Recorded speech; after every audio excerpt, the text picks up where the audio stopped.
hijo de Pablo Escobar, revela qué les hizo a los traidores de su padre.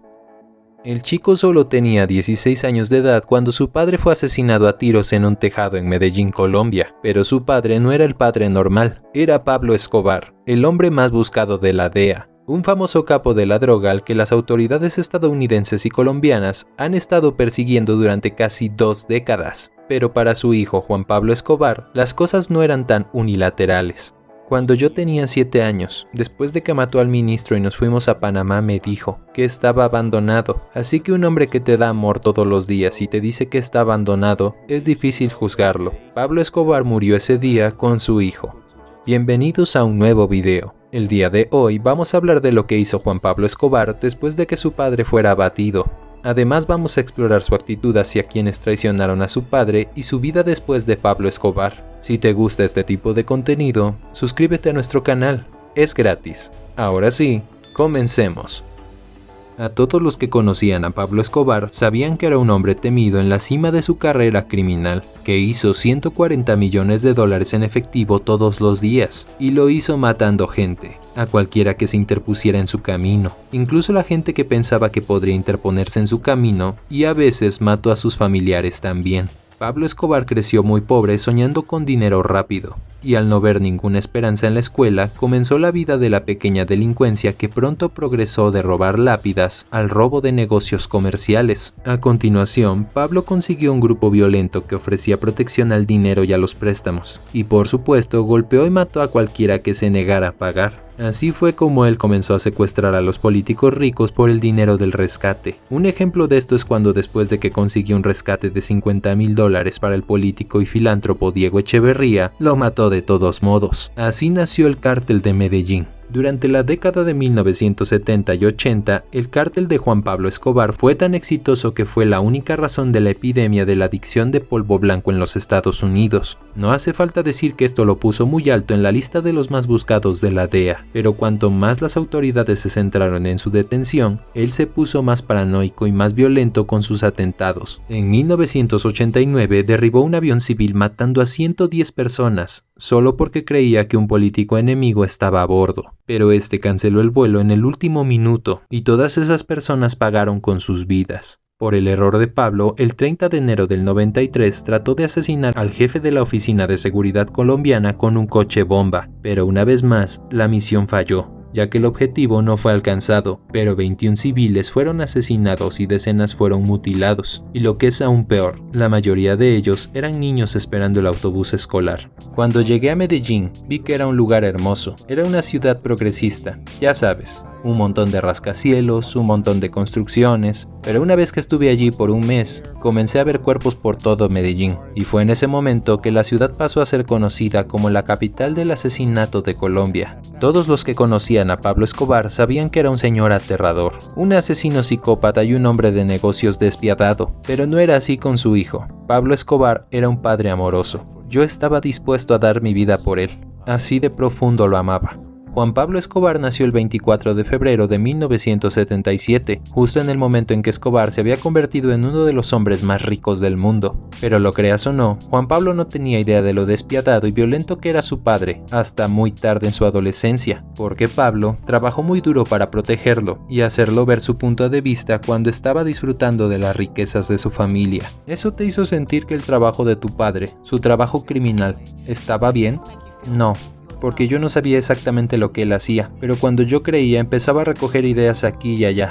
Algunas veces esto era inevitable. Toda la familia tenía que empacar y dejar el país después de que Pablo asesinaba a una figura pública, pero aún entonces Pablo envolvía sus asuntos oscuros en pan de oro para sus hijos. Cuando Juan Pablo tenía apenas 8 años, su padre le puso drogas sobre una mesa y le dijo: «Valiente aquel que no las prueba». Lo decía ese progenitor que dormía con una ametralladora en la cama y que controlaba un 80% del narcotráfico mundial. Su hijo hace ahora retrato del padre. Hay voces que lo acusan de lucrarse a través de ello. Él responde que lo conoce mejor que nadie y que tiene cartas donde el que fuera jefe del cártel de Medellín lo cita como su mejor amigo. Dice además Juan Pablo Escobar que fueron otros los que convirtieron a su padre en un ícono pop bajo tintes de glamour y critica a quienes toman a su padre como modelo de algo. el primogénito aprendió a tomar distancia de las actividades ilícitas a las que se dedicó su padre, sin que eso suponga que no reconozca que ama profundamente a quien le dio la vida. En enero de 1988, Juan Pablo y su familia fueron víctimas del primer carro bomba que explotó en Colombia, cuando los enemigos de su padre pusieron uno con 700 kilos de dinamita en el edificio Mónaco.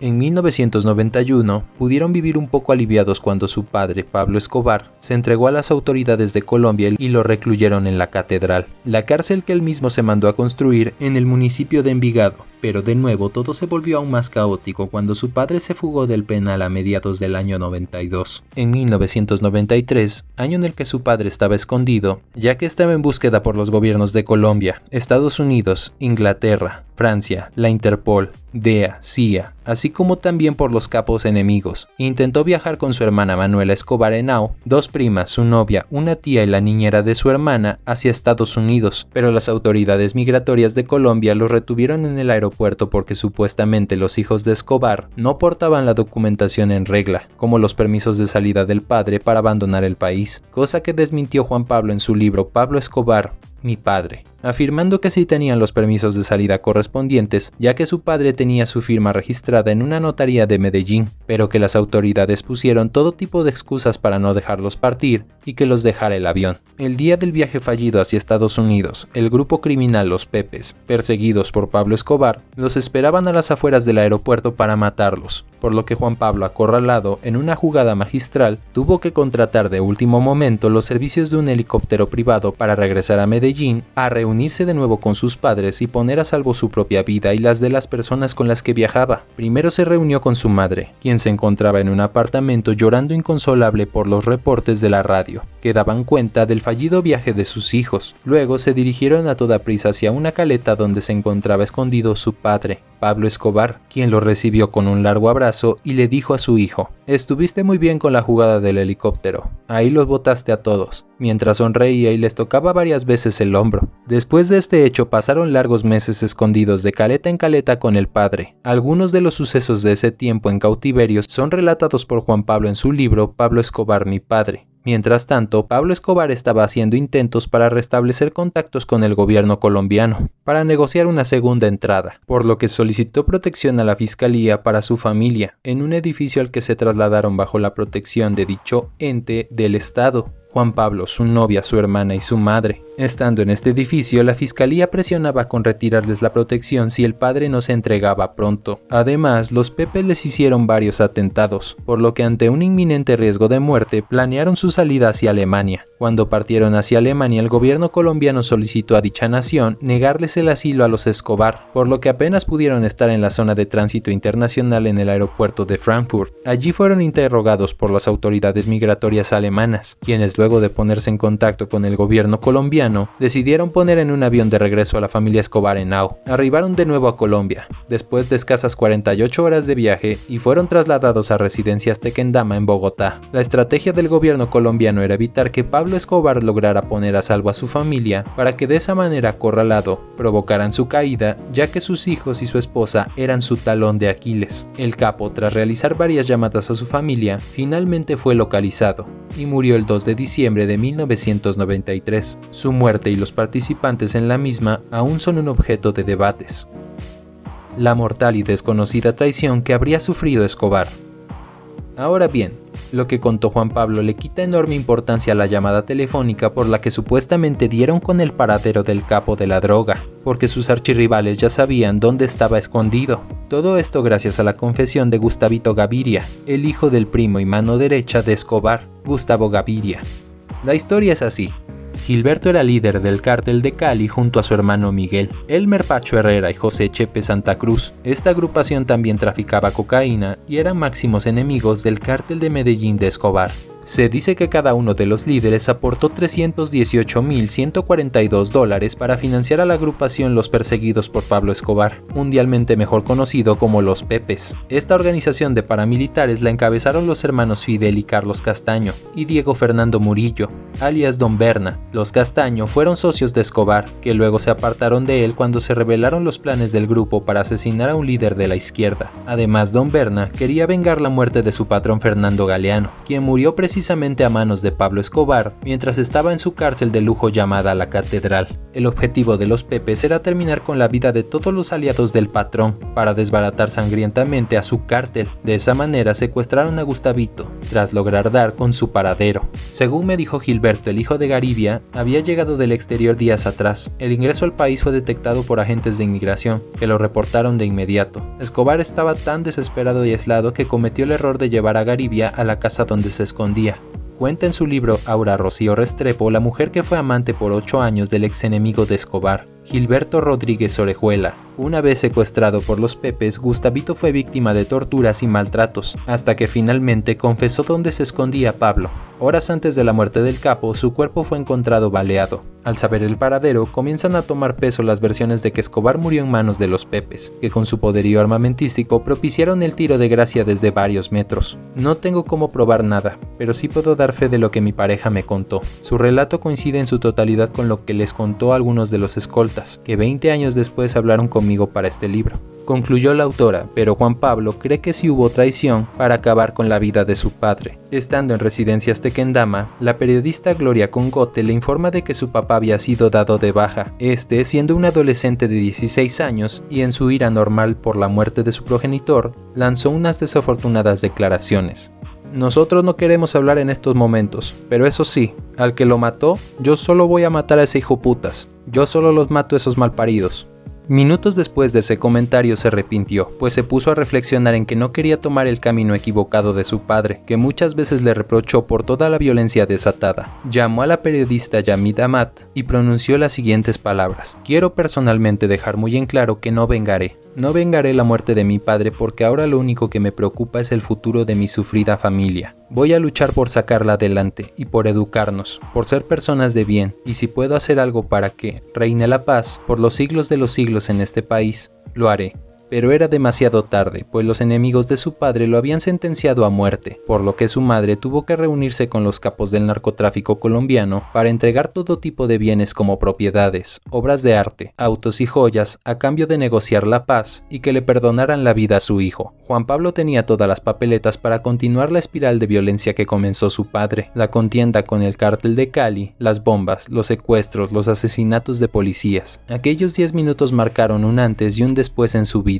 ¿Qué pasó por su mente? Me di cuenta de que la venganza no me traería de vuelta a mi padre, que no traería ningún propósito. Fue un momento revelador, en el que pude perdonar de manera express todos esos odios contra mí y a la vez abandonar definitivamente la idea de continuar la violencia. Eran tan oscuros, tan crueles esos pensamientos que me hicieron revivir con claridad la misma sensación de vacío de lo que yo me quejaba. Puede que fuéramos millonarios, pero vivir escondidos, huyendo, sin disfrutar, nos hacía sentir pobres, muy pobres. ¿Para qué tener una mansión si nadie te está esperando? Al final decidí ser fiel a lo que siempre defendí, la paz. No hay más que ver las grabaciones de mi padre cuando se entregaba en la cárcel de la Catedral y hacía mención de su hijo pacifista de 14 años, es decir, yo.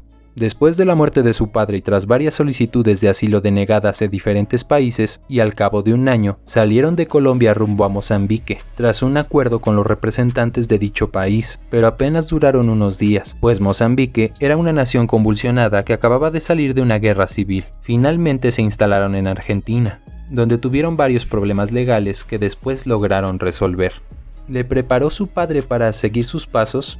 Mi padre me entrenó, sí, pero para defenderme de sus propios bandidos, porque él sabía que estaba criando cuervos y que, una vez él no estuviera, vendrían a sacarnos los ojos, como le están queriendo hacer ahora públicamente. Si 23 años de intachable comportamiento no alcanzan para convencer a los incrédulos de que yo no soy un criminal, no sé qué otra cosa puedo hacer para persuadirles. Tendré que inmolarme para que me crean. A mí me tienen sin cuidado los dichos de los supuestos bandidos ahora convertidos en youtubers. Se refiere a John Jairo Velázquez, alias Popeye, que están mal utilizando la historia de mi padre para alabar a la violencia. Por razones de seguridad y para alegar el estigma de tener el apellido de Escobar, sus nombres y apellidos fueron cambiados por las autoridades colombianas antes de que salieran de Colombia. Así Victoria pasó a llamarse María Isabel Santos Caballero, Juan Pablo se llama Juan Pablo Sebastián Marroquín Santos, su ahora esposa Andrea se llama Ángeles y su hermana Manuela se llama Juana Manuela Marroquín Santos. En 2009 presentó el documento biográfico Pecados de mi padre. En 2014 y 2016, Editorial Planeta Colombia publicó sus libros Pablo Escobar mi padre, Las historias que no deberíamos saber y Pablo Escobar infraganti, lo que mi padre nunca me contó.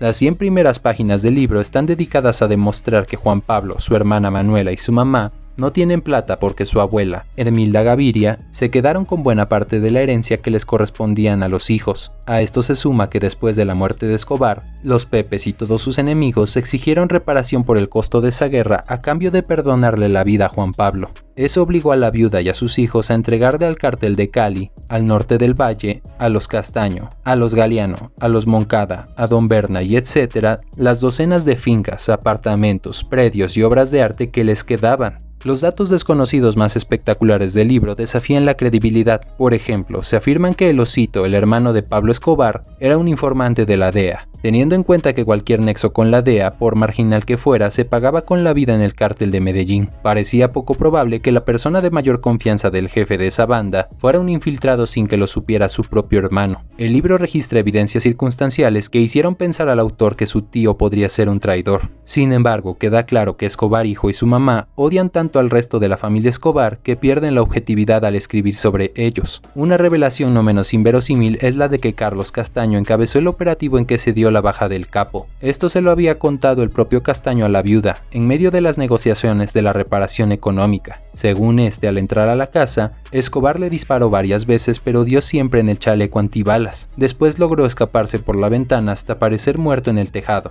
Juan Pablo, de su propia cosecha, asegura que su papá se suicidó. Cita como evidencia que tenía un tiro en el oído derecho y que él siempre le había dicho que antes de entregarse vivo se suicidaría de esa forma. El autor reconoce que es una especulación sobre la cual nunca habrá pruebas definitivas. En relación con los Castaños se habla no solo de Carlos, sino de Fidel. Los dos fueron aliados del cártel de Medellín, pero rompieron y se convirtieron en los fundadores de los Pepes. Hay una anécdota sobre Fidel Castaño que resalta por lo absurda. Cuenta Juan Pablo que su padre estaba sorprendido cuando Fidel le comentó que uno de sus contactos para la distribución de la cocaína en Estados Unidos era Frank Sinatra. Juan Pablo Escobar aclara cuál ha sido la relación de algunas personas que han sido víctimas de una leyenda negra por su supuesta cercanía con su padre. La lista está encabezada por el expresidente Álvaro Uribe, de quien se ha llegado a especular que otorgó licencias a los aviones de los narcotraficantes cuando era director de la Aeronáutica Civil, durante el gobierno de Turbay Ayala. Cuenta el libro que no solo no fue así, sino que ante los obstáculos que interponía Uribe, su padre ofreció 500 millones de pesos por su cabeza y le hizo 3 atentados fallidos. La cifra suena un poco alta, pues serían más de 10 millones de dólares de la época, pero es un hecho que Uribe fue víctima de varios atentados en esos años, y la revelación de su origen es creíble. José Obdulio Garibia también sale bien librado. Él ha tenido que cargar toda su vida con su condición de primo de Pablo Escobar, pero como se afirma en el libro, nunca hubo una cercanía entre ellos. Según el autor, José Obdulio se consideraba de mejor familia y miraba de lejos, y hacía abajo a la rama delincuencial de los Escobar. Todos los que han conocido al senador del Centro Democrático desde el comienzo de su carrera como intelectual de izquierda confirman esa versión. Otro que salió beneficiado fue Alberto Santofimio. Juan Pablo reconoce la cercanía política que llegó a existir entre su padre y el entonces senador tolimense, pero aclara que es absurdo pensar que alguien tenía ascendientes sobre él en materia de magnicidios. En otras palabras, si Escobar asesinó periodistas y políticos por una simple mención a favor de su extradición, no se requería de Santofimio para que hiciera lo mismo con la única persona que efectivamente lo habría podido extraditar. Además, para la época Santofimio se había convertido en un traidor, pues se había acercado al cártel de Cali. En 2017 el Festival de Cannes presentó Escobar al Descubierto, un documental que explora todas las aristas del creador del cártel de Medellín, con los testimonios, entre otros, de su hijo y de su viuda, con archivos fotográficos y videos nunca antes revelados. Actualmente vive en Argentina, donde fundó su estudio de arquitectura Vox Arquitectura Latinoamericana y una marca de ropa llamada Escobar Henao, con prendas inspiradas en documentos inéditos de su padre y estampados con mensajes que invitan a la reflexión. Está casado y tiene un hijo llamado Juan Emilio. Juan Pablo Escobar Henao también se dedica a brindar conferencias por todo el mundo, llevando a los jóvenes un mensaje de paz y hablando sobre el narcotráfico y sus terribles consecuencias. En su libro Pablo Escobar mi padre cierra con una frase contundente de agradecimiento que dice: "A mi padre, que me mostró el camino que no hay que recorrer".